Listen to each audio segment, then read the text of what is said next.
But I had to make a decision in my heart. Either God heals or He doesn't. It can't be both. So I just decided that He is, and I pursued that. Well, there's no shaking of the ground or smoke or lightning. It's quite natural. It's just sped up. It's like God pushes the fast forward button, and that thing that was wrong with that person just gets fixed. One of our students brought her mum, who had a broken wrist, and it healed up, but the bone had fused, the wrist stiff, and she couldn't move it sideways. And I was the blessed one to the privilege to pray for her, and her wrist just unlocked.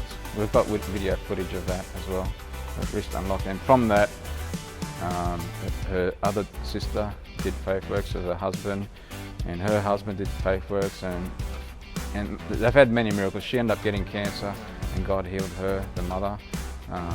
Just a journey, and the whole family just seen miracle after miracle. But we put a lot of emphasis on salvation, which is an amazing thing. We get to skip hell and go straight to heaven.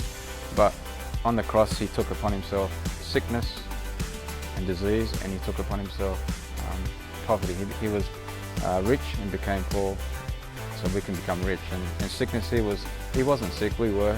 He became sick so we don't have to become sick. And to me, it's a very important part, because the two things that the enemy attacks is once you're saved, because he can't touch that, is your poverty, your finance, and your health. If you can attack those two things, if you're too poor, you can't serve God because you can't do nothing. If you're too sick, you can't serve God. You're in bed. So they're the two main things.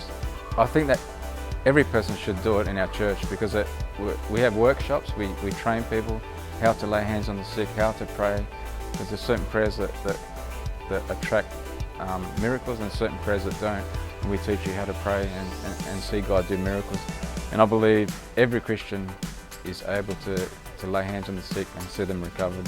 It doesn't say in the Bible if you're a pastor or evangelist. It says the average Christian, the average believer can lay hands on the sick and they shall recover.